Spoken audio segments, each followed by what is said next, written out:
Dr. Dodge, itong tinatawag na hematuria. Ngayon ko lang po actually ito narinig. So please explain to us what this is all about. Hematuria. Kapag po nakakadugo yung ihi natin, ang tawag po dyan is hematuria. No? So anything that colorite that will change the color of your urine to from amber or yellow to red, probably you have a hematuria. So hem means that's the color of the blood, and uria means urine. So you combine them together, that means there's a blood in the urine. So there are a lot of reasons why you develop hematuria, no? Of course, but first we classify hematuria with according to what you see, kung ano, paano nyo nakikita yung hematuria sa ihi, no? Sometimes nakikita lang po yan kapag nagpa-urinalysis ka, no? Akala mo wala naman dugo, bakit pagka pinexamine mo yung ihi mo sa laboratorio, bakit meron nakikita RBC? Tawag po doon is microscopic hematuria, no? Hindi po nakikita ng naked eye, pero pag tiningnan sa microscope, meron pong nakikitang blood, no? So mga around 5 or more, 5 red blood cells per high power field. Or meron po tinatawag natin gross hematuria. Yung gross hematuria naman po, yung nakikita mong may dugo yung ihi mo, kaya T-color yung urine mo, no? So you just have to be sure kung talagang dugo ba yan o dahil lang sa pagkain mo ng pagkain na pwedeng magpakulay ng ihi, no? So pwede rin dahil kaya nagkukulay yan dahil sa mga gamot na iniinom mo, no? So kapag ka nagkulay yan, baka dun sa sobrang vitamin C o kaya dun meron kang iniinom para sa TB, no? Pero hindi po hematuria yan. So ang hematuria po is specifically pag may blood yung urine. Attorney, napakaganda ito pag-uusapan natin.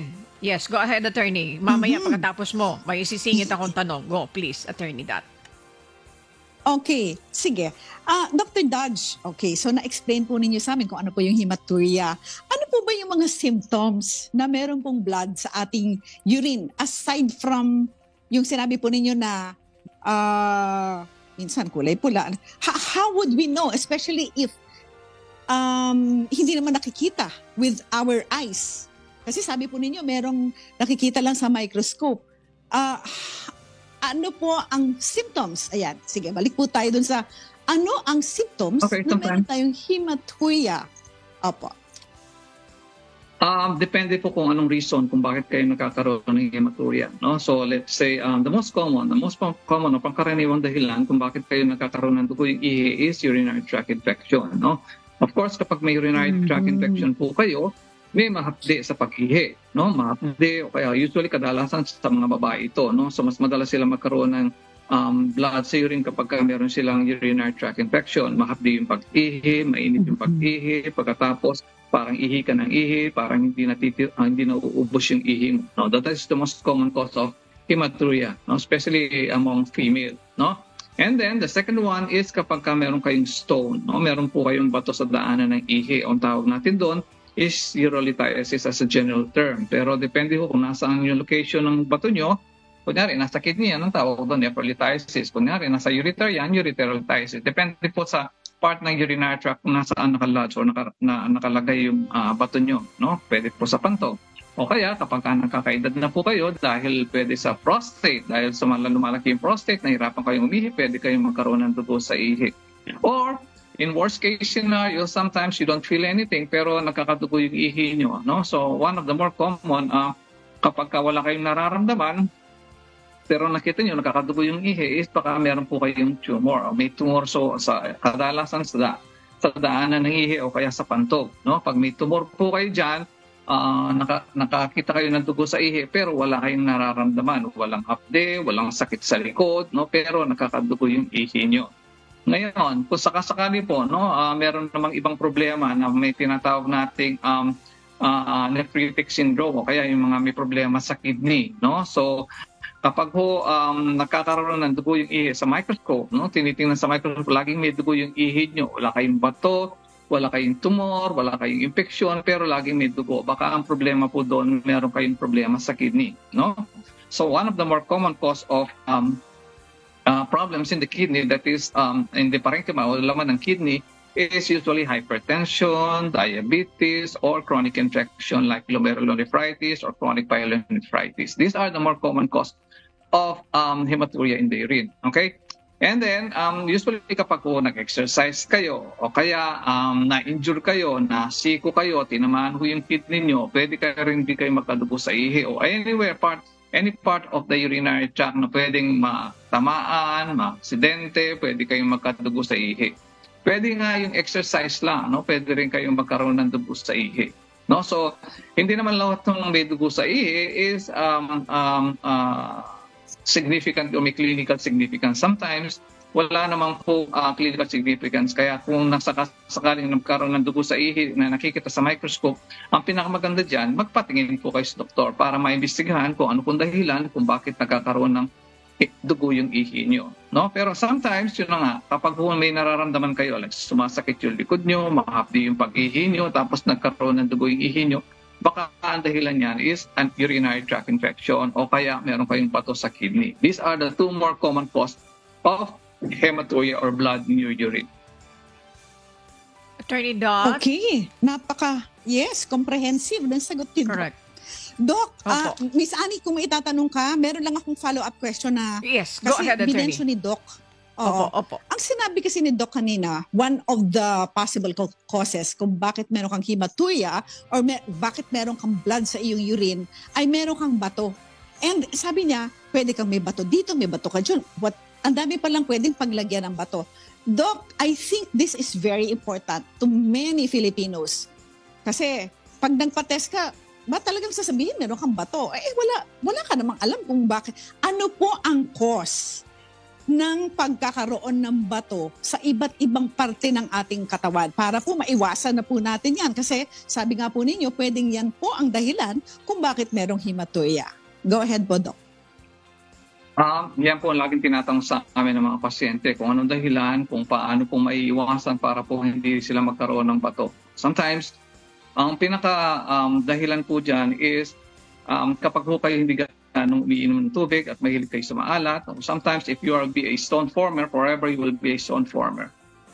Ibig sabihin nun, pinakakayong ganyan. No? So, meron na ho kayong metabolic problem. So, meron na hong problema yung inyong metabolismo sa inyong katawan. Sometimes, hindi nyo na-metabolize na maigi yung uric acid o kaya yung calcium. These are the more common composition of stones. Okay? So ngayon, kapag hindi ka umiinom ng maraming tubig, kumakain po kayo ng mga matataas sa uric acid, these are the more common cause or these are the more common precipitating factor kung bakit kayo nagkakaroon ng bato sa daanan ng ihi. Especially kapag po nagkaroon na kayo ng bato before. No? Pagka nagkabato na kayo before, malaki ho yung chance na makakabato uli kayo 50% in 5 years' time.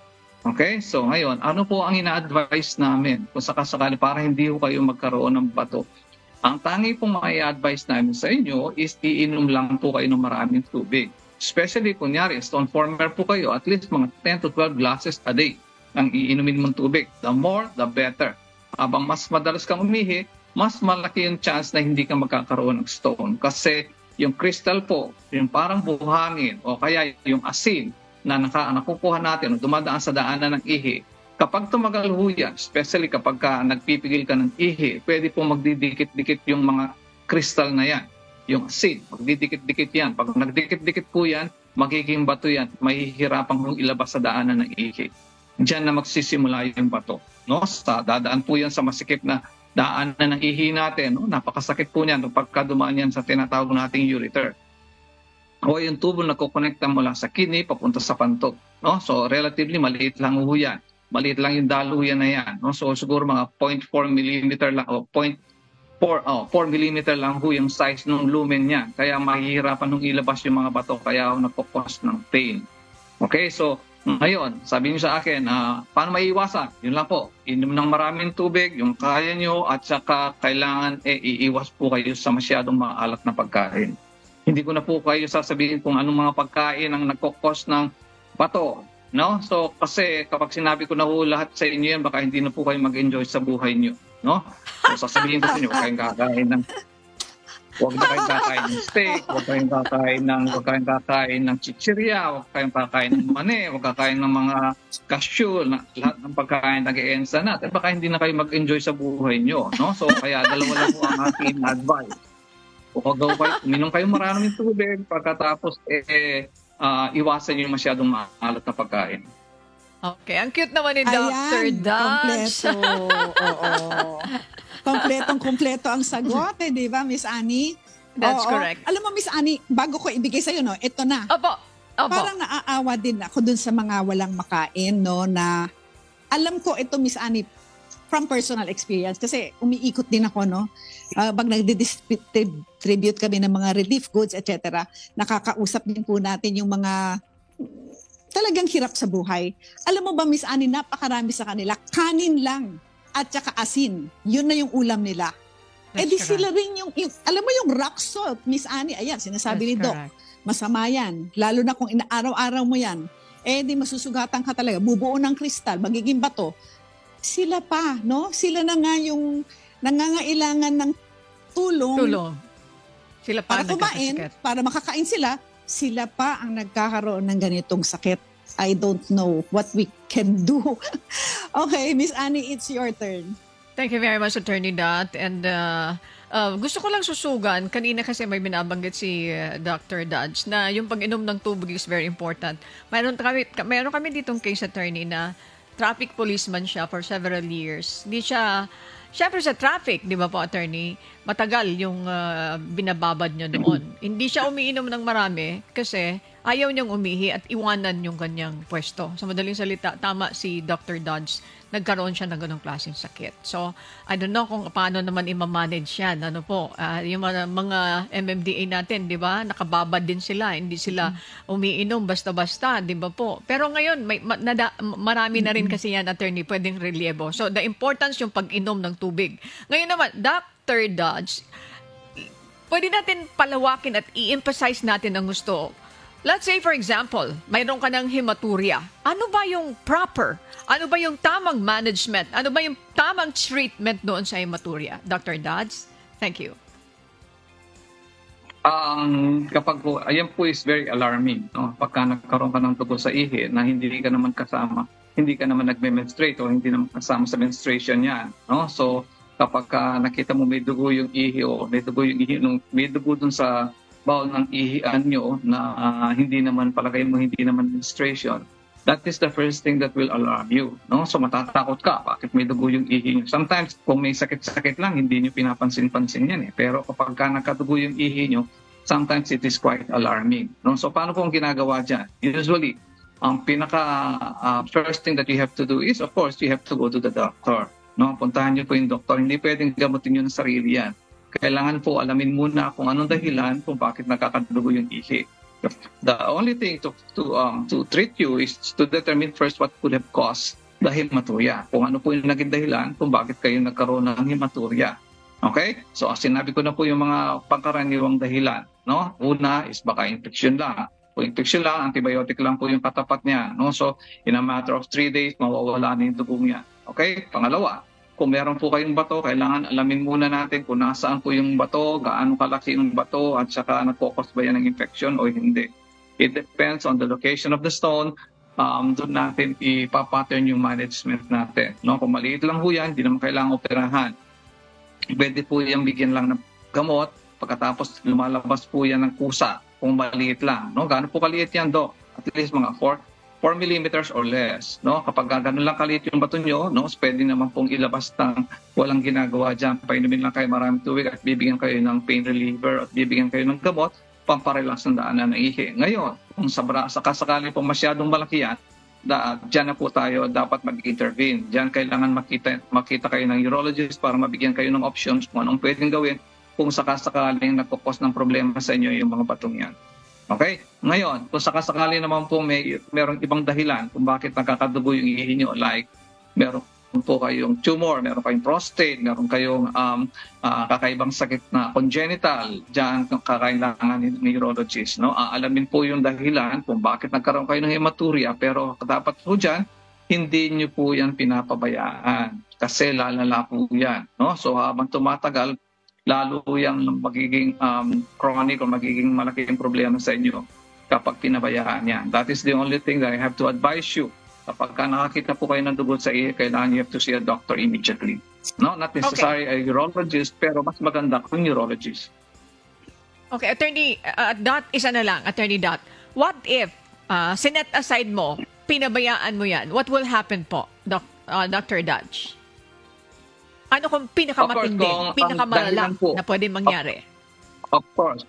Kung ang dahilan po dyan is urinary tract infection, no? Masisira po yung kidney nyo. Kung ang dahilan dyan bato, masisira din ang kidney nyo. Kung sakasakaling tumor yan, ang mangyayari kakalat yung cancer.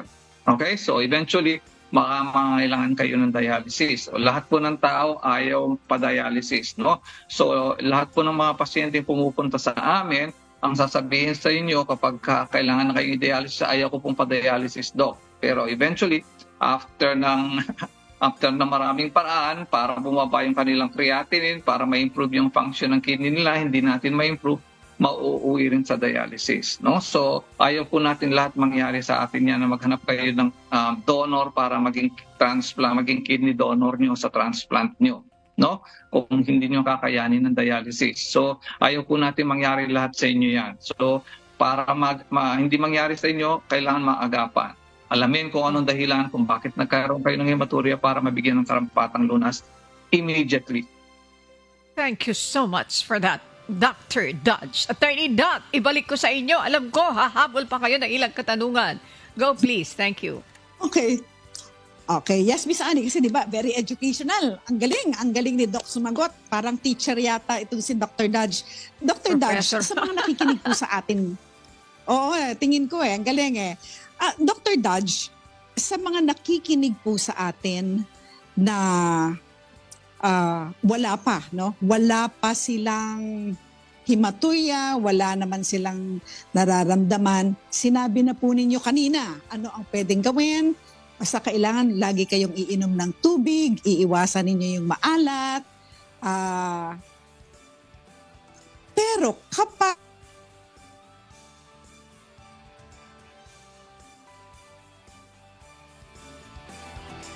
Attorney Dot, ayan, sandali lamang po. Mayroon siyang hinahabol na attorney. We'll find out kung makakabalik si Attorney Dot. Medyo nagloko yung kanyang signal, internet. O sige. Dr. Dodge, doon sa ating mga teacher, Miss Annie. Professor kayo yata. Ayun. Ako po isang teacher. Ayan. Ano ba? Ayan. Okay. Ako sa isang kolehiyo ng medisina dito sa Metro Manila. Okay, sa isang kolehiyo. Medisina for sure yan. Medicine. Ano po? Okay, congratulations Dr. Dodge. Kaya pala, no wonder ang husay niyong sumagot. Okay, ayan na, nakabalik si Attorney Dot. Attorney, go please. Thank you. Go please, Attorney. Thank you. Teka muna, tama ako? Professor si Sir? Yes, natuturo siya. Opo, sa isang eskwelahan ng medisina sa Manila. Go ahead po. Thank you. Kaya alam ko talagang in detail siya magkwento at saka mag-explain. Doc, okay, meron ngayon akong nakita na dumudugo or pula yung aking urine. Sabi po ninyo, huwag kayo mag-self-medicate, magpunta ka agad kayo sa doktor. Sino pong doktor ang pupuntahan ko kapag ganyan? Kasi marami pong iba't ibang klaseng doktor Anong doktor po ang pupuntahan ko kapag meron po akong nakita na medyo mapula-pula yung urine ko at ako ay nababahala na? Go ahead, Doc. So in general, hindi naman po lahat ng lugar may available na urologists. We are about 468 urologists here in the Philippines, 468 lang po kami, So siguro mga 90 or 80 to 90% of those are practicing. So yung mga 10 to 20% hindi na po sila nagpa-practice. So ibig sabihin, kukunti lang po yung urologist yan. So baka ho sa inyong mga lugar, wala kayong makakitang urologist. Ang pinakamaganda po dyan, pumunta muna kayo sa isang doktor. It's either kung anong meron dyan. It's either general practitioner or internal medicine or kung sino pong available na doktor na pwedeng tumingin sa inyo. Pa-examine po yung ihi nyo. Pagkatapos, ipapa-ultrasound kayo para mahanap natin kung ano ang dahilan kung bakit kayo nagkakadugo sa ihi. Unknown caller. So, yun po yung gagawin dapat natin. No? So, kailangan po pumunta po sa isang doktor, not necessarily po isang urologist. Pero kung makakita po kayo ng urologist, mas maganda. No? Especially if you are here in the city o meron po kayo nasa syudad, marami pong mga urologist dyan na nagpa-practice na pwede naman po yung kagad puntahan para mabigyan kayo ng kagad ng karampatang lunas. Pero usually po kapag po nagpunta kayo sa general practitioner, ang ginagawa po dyan, ipapa-examine ng ihi, pina-ultrasound kayo pag kami nakitang problema at saka kayo i-refer sa urologist. Ayun, very good. Doc, bago ko po kayo ibigay kay Ma'am Annie Dentoy, saan po kayo makukontak kung kami po ay magkaroon ng problema at makakita po kami ng dugo sa aming urine? Saan po kayo? Anong hospital po kayo? Ayan. Tulad po ni Ms. Annie sinabi kanina, ako po yung head ng urology o Institute of Urology dyan sa St. Luke's Medical Center sa QC. No? So if you want to see me, nandun po ako every Monday, Wednesday, and Friday. And if you are a urologist, what else po ang kinukure ninyo or dinadiagnose po ninyo? Ano-ano pong mga sakit pa aside from yung may problema sa ihi? Okay, thank you po sa question na yun, Attorney Dot. So sometimes yung mga nakikinig po sa atin, hindi nila alam kung ano po ang urologist. No, pag narinig po yung urologist, ang sasabihin nila sa iyo, yun po sa ulo. No? So hindi po. Yung ulo sa baba, pwede.